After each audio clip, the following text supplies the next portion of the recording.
आप सभी को नमस्कार, सुप्रभात। सार्थक government job point YouTube channel आप सभी लोगों का हार्दिक स्वागत करता है। चैनल पर नए हैं, चैनल को सब्सक्राइब, वीडियो को लाइक शेयर करें, बेल आइकन दबा कर रख ले ताकि आपको नोटिफिकेशन मिल जाए और आप उसे शेयर कर पाए। थोड़ा सा मौसम चेंज हुआ है तो जाहिर सी बात है, सर्दी जुकाम ये कई चीज़ें कॉमन हो जाती हैं। और अब तो जो है रात्रि में गर्मी का भी एहसास होने लगा है ना। तो अब धूप भी बड़ी तगड़ी लगती है ना। तो स्वास्थ्य का विशेष ध्यान दीजिए, क्योंकि परीक्षाओं का स्वयंवर होने चल रहा है और स्वयंवर में आप वर्णित हों, इसके लिए आपको बेहतरीन तैयारियां करनी होंगी।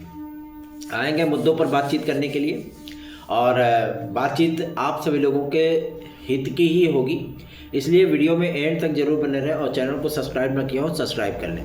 जो विद्यार्थी भाई बहन महाशिवरात्रि पे अन्नदान में सम्मिलित होना चाहते हैं या अपनी स्वेच्छा से दान करना चाहते हैं, वो 8318 इस फ़ोन पे या गूगल पे नंबर पर यथाशक्ति वो दान कर सकते हैं। जाहिर सी बात है, ये एक सौभाग्य होता है कि किसी ज़रूरतमंद को वस्त्र अन्न अगर प्रोवाइड किया जाता है, दिया जाता है, तो जाहिर सी बात है कि उसका लाभ हमें अवश्य प्राप्त होता है। ठीक है ना। तो अगर आप इस चीज़ के लिए स्वयं को भागीदार बनाना चाहते हैं तो आप लोग जो है इस चीज़ को फॉलो अप करिए। यथाशक्ति जो भी आपकी समर्थ है आप दान कर सकते हैं। याद रखें 8318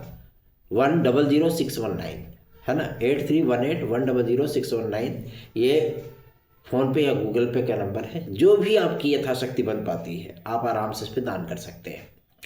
और आपके नाम से ही जाहिर सी बात है कि आपके पैसों से अगर किसी को 2 रोटी या 1 वस्त्र दान किया जाता है तो उसमें आपका ही यश होना है। तो आप स्वेच्छा से सनातन धर्म की रक्षा के लिए और उसके सुख और समृद्धि के लिए, अपने सुख समृद्धि के लिए आप चाहें तो दान कर सकते हैं। 9721411385 ये मेरा व्हाट्सएप नंबर है। आप इस पर हमसे संपर्क करके हमारे नोट्स आदि प्राप्त कर सकते हैं। चलिए आते हैं मुद्दे पर बातचीत करने के लिए।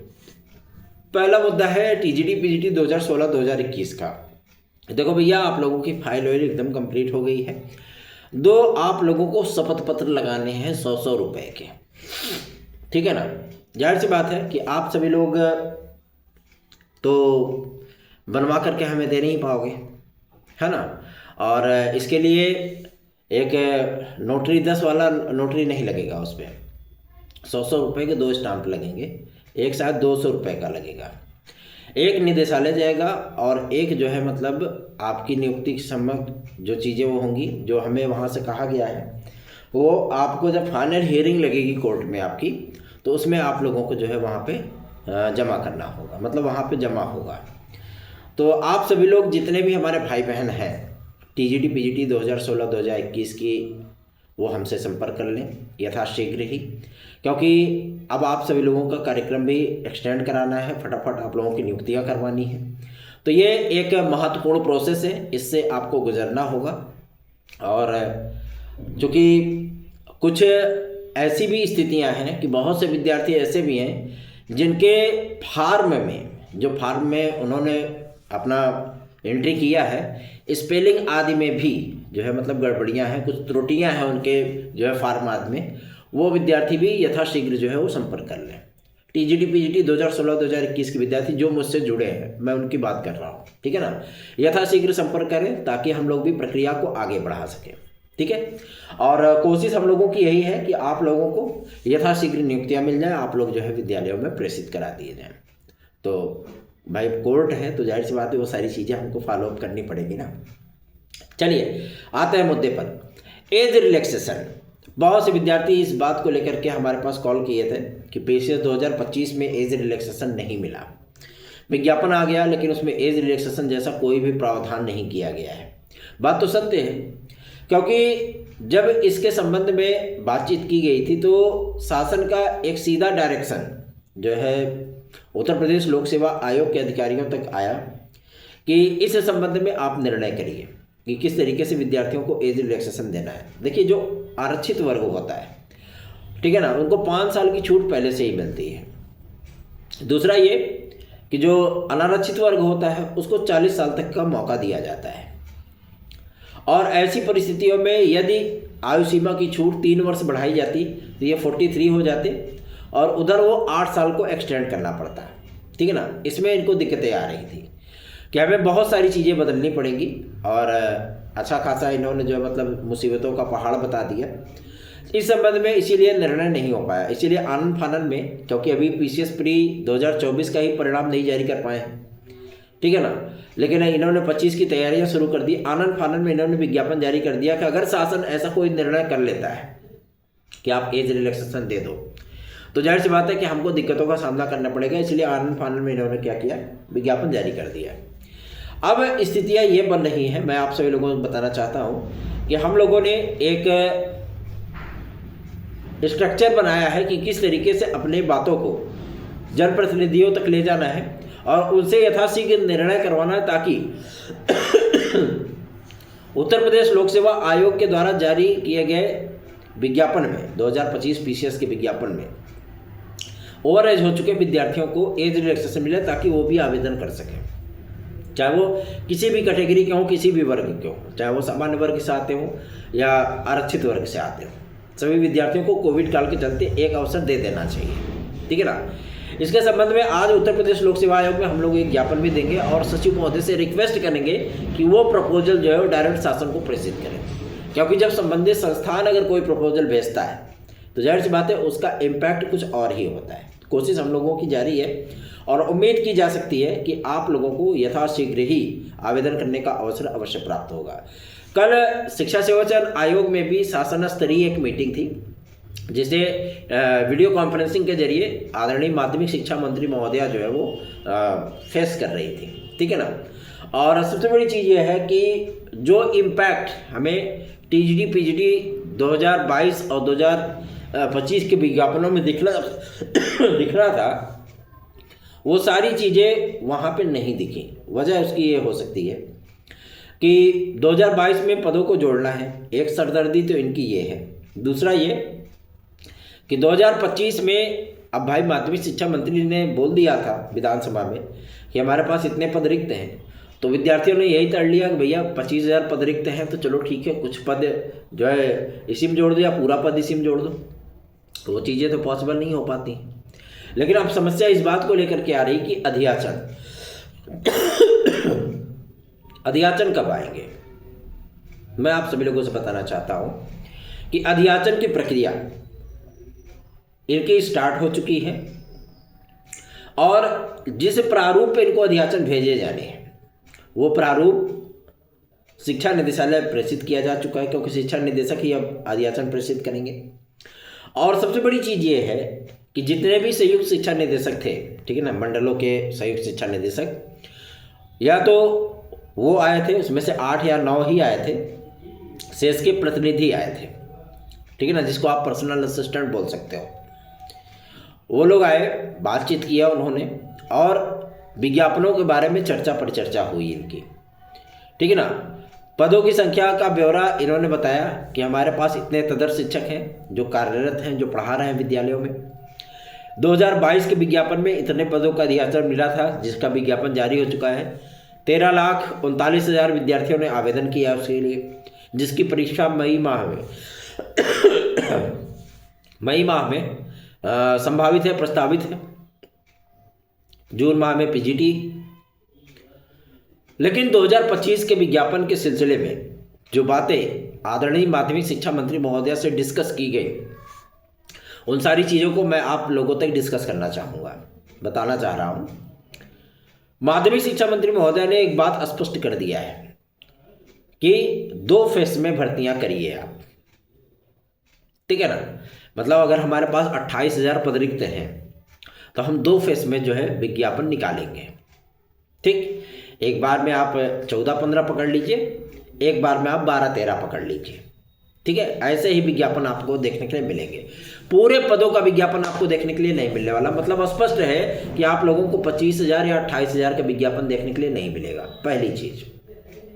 दूसरा, ये विज्ञापन आखिर आएगा कब तक? तो उन्होंने पहले ही डेडलाइन अपनी क्लियर कर दी है कि भैया ऐसी बात है 31 मार्च तक आप अधियाचन प्राप्त कर लीजिए। ठीक है ना, 31 मार्च तक अध्याचन प्राप्त कर लीजिए टीजीटी पीजीटी के। उसके बाद विज्ञापन की प्रक्रिया आप स्टार्ट करिएगा। तीसरा, अब 31 मार्च के पहले तो विज्ञापन आने से रहा टीजीटी पीजीटी का, तो जाहिर सी बात है कि विज्ञापन आप लोगों का वही जाएगा जून या जुलाई माह में। 2025 का विज्ञापन इसके पहले नहीं आने वाला है, ठीक है ना।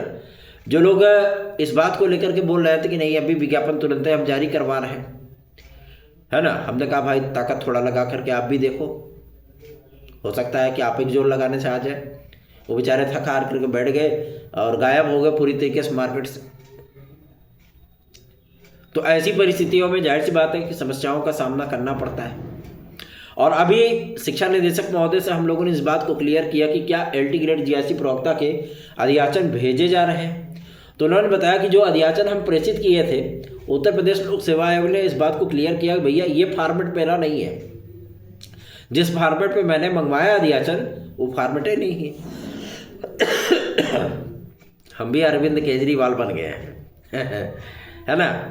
तो उस फॉर्मेट पे हमारा जो है आप अध्याचन भेजिए, फिर हम विज्ञापन जारी करते हैं। तो उनका फॉर्मेट अब उत्तर प्रदेश शिक्षा निदेशालय को प्रेषित किया जाएगा। अभी फॉर्मेट नहीं भेजे थे, वो अंधाधुंध वैसे ही अध्याचन भेज रहे थे, ऑनलाइन मांगा था ऑनलाइन दे रहे थे, ठीक है ना। तो अब वो फॉर्मेट भेजेंगे। अभी तक तो फिलहाल उत्तर प्रदेश लोक सेवा आयोग ने अपना फॉर्मेट भेजा नहीं कि किस फॉर्मेट पर वो मंगवाना चाह रहे हैं अध्याचन। अब वो फॉर्मेट भेजेंगे, है ना। आज हम सभी लोग लोक सेवा आयोग जा भी रहे हैं तो ये भी क्लियर कर लेंगे कि भैया फॉर्मेट वो भेजे हैं कि नहीं भेजे हैं। और पीसीएस 2025 में एज रिलैक्सेशन को लेकर के भी हम लोग कोशिश कर रहे हैं कि विद्यार्थियों को कोविड काल के चलते एक अवसर दे दिया जाए। प्रस्ताव उत्तर प्रदेश लोक सेवा आयोग प्रेषित करे ताकि शासन से हम लोग उस चीज़ को एग्रीमेंट करा सकें, शासन से उससे मंजूरी दिलवा सकें। अब इतने बड़े तो हम नहीं हो गए हैं कि शासन को हम अपने अनुसार चला सकते हैं, लेकिन हम अपने जनप्रतिनिधियों से रिक्वेस्ट जरूर कर सकते हैं, ठीक है ना। और कोशिश हम लोगों की यही है कि हम लोग यथाशीघ्र इस पर निर्णय करवा दें ताकि विद्यार्थियों को आवेदन करने का अवसर मिल जाए। तो भैया एलटी ग्रेड की प्रक्रिया अभी आपकी रुक गई है, ठीक है। और एलटी ग्रेड की प्रक्रिया इसलिए रुक गई है क्योंकि इन्होंने फॉर्मेट अपना नहीं भेजा शिक्षा निदेशालय।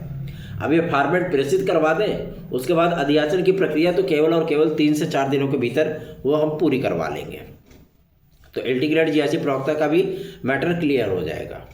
लेकिन कल की मीटिंग में जो बातें आई थी सामने, मैं उसे भी डिक्लेयर कर रहा हूं, उसे भी बता रहा हूं। माध्यमिक शिक्षा मंत्री महोदया ने टीजीटी पीजीटी के लिए जो बातें क्लियर की हैं कि 31 मार्च तक आप लोग अध्याचन प्राप्त करिए और उसके बाद विज्ञापन की प्रक्रिया स्टार्ट करिए, ठीक है। तो 31 मार्च तक तो आपका 2025 टीजीटी पीजीटी का विज्ञापन आने से रहा, प्रक्रिया आपकी चली गई, ठीक है। तो ये विज्ञापन आपका गया जुलाई में, मतलब टीजीटी पीजीटी का जो विज्ञापन है वो जुलाई माह में गया, अभी नहीं है। प्राथमिक शिक्षक भर्ती के लिए भी अधिकारियों ने डिस्कस किया, क्योंकि कल बेसिक शिक्षा विभाग के भी अधिकारी थे। तो उन्होंने कहा कि फिलहाल शासन के स्तर पे कोई ऐसा प्रस्ताव है ही नहीं कि हम प्राथमिक की भर्ती कराएं लेकिन उन्होंने शासन को प्रपोजल जरूर भेजा है कि प्राथमिक में विज्ञापन अगर जारी करना है तो हमें अनुमति प्रदान की जाए। अब शासन अनुमति दे, इसके लिए अब शासन से भी बातचीत करनी पड़ेगी। भैया हमको लगता है कि अब आदरणीय मुख्यमंत्री महोदय समय दे दें तो हम लोग जो है बातचीत कर लें उनसे मिल करके, और कोशिश हम लोगों की यही है। अभी कल ही विधायक जी के माध्यम से हम लोगों ने अप्लाई करवाया है कि समय मिल जाए तो मुलाकात कर लिया जाए। देखते हैं, अगर समय दे दे तो अच्छी बात है, ठीक है। और मुलाकात होगी तो जाहिर सी बात है कुछ निर्णय तो तुरंत हो जाएंगे, कोशिशें हम लोगों की हैं। अब जाहिर सी बात है कि इसमें देरी जरूर हो रही है, लेकिन देर आएगा मगर दुरुस्त आएगा, ठीक है ना। टीजीटी पीजीटी 2022 के लिए विद्यार्थी अपनी तैयारियां जारी रखें और यथाशीघ्र ही आप सभी लोगों को ये चीज़ें देखने के लिए मिलने वाली हैं। एग्ज़ाम आपका टलने वाला नहीं है। यूपी बोर्ड परीक्षा आप सभी लोगों की, यूपी बोर्ड की जो परीक्षा होनी है 24 तारीख को, वो स्थगित कर दी गई। अब ये 9 मार्च को ये परीक्षा होगी, ठीक है, हिंदी विषय की। केवल प्रयागराज का ही सेंटर जो है मतलब वो निरस्त किया गया है, मतलब एग्जाम निरस्त किया गया है, क्योंकि आदरणीय जो जिलाधिकारी महोदय हैं उन्होंने शासन से स्पष्ट शब्दों में कह दिया था कि इतने ट्रैफिक कंजक्शन में हम फिलहाल परीक्षा नहीं करा सकते। तो जाहिर सी बात है भाई, इतनी लोग आ रहे हैं, चारों तरफ जामे जामे, विद्यार्थी अपने सेंटरों पर स्कूलों पर पहुंचेंगे कैसे? बच्चे बेचारे, पेपर छूट जाएगा उनका, है ना। इसीलिए 24 फरवरी की जो परीक्षा थी हिंदी विषय की, वो परीक्षा टाल दी गई है। अब ये परीक्षा 9 मार्च को कराई जाएगी। शेष टाइम टेबल वैसे यथावत ही है, उसमें किसी प्रकार का कोई परिवर्तन नहीं है। बाकी जिलों में परीक्षाएं चलेंगी, सिर्फ प्रयागराज का जिला का जो है आपकी परीक्षा वो आगे एक्सटेंड की गई है। तो इसमें परेशान होने की ज़रूरत नहीं। बहुत से हमारे जो विद्यार्थी हैं उन्होंने पूछा भाई सर जी जो है मतलब ये चीज़ें ऐसी हो गई, हम लोगों का पेपर कब होगा? तो आप लोगों का पेपर 9 मार्च को होगा। विज्ञप्ति इसकी हमारे पास है। जितने भी विद्यार्थी हमसे जान पहचान रखते हैं, हमारे जो शिष्य हैं, उन लोगों को हमने व्हाट्सएप पे भेज भी दिया ताकि उनमें किसी प्रकार का कोई कन्फ्यूजन ना रहे। और जो विद्यार्थी, जो भाई बहन हमारे इसमें जुड़े हुए हैं, वो भी अगर उनके घर में कोई है बच्चे जो हाई स्कूल या इंटर की परीक्षा दे रहे हैं, उनको भी ये चीज़ें पता होनी चाहिए। तो आज का दिन हम लोगों के लिए जाहिर सी बात है बहुत ही महत्वपूर्ण होने चल रहा है, क्योंकि शिक्षा निदेशालय, उत्तर प्रदेश शिक्षा सेवा चयन आयोग और उत्तर प्रदेश लोक सेवा आयोग, ये हम लोगों के प्राइम टारगेट पे है कि अधिकारियों से मिला जाए और आप सभी लोगों की समस्याओं का डिस्कशन किया जाए और उसका कुछ सार्थक परिणाम निकाल करके हम लोग लाएँ। तो आप लोगों से सहयोग की हमें परम अपेक्षाएं हैं। आप लोग सहयोग करिए, अधिक से अधिक लोगों में वीडियोस को शेयर किया करिए, चैनल को सब्सक्राइब करिए, वीडियो को लाइक शेयर अवश्य कर दिया करें। याद रखें 9721411385 ये मेरा व्हाट्सएप नंबर है। आप लोग इस व्हाट्सएप नंबर पर हमसे संपर्क करके हमसे हमारे नोट्स आदि भी प्राप्त कर सकते हैं। धन्यवाद। आप सभी का दिन शुभ हो।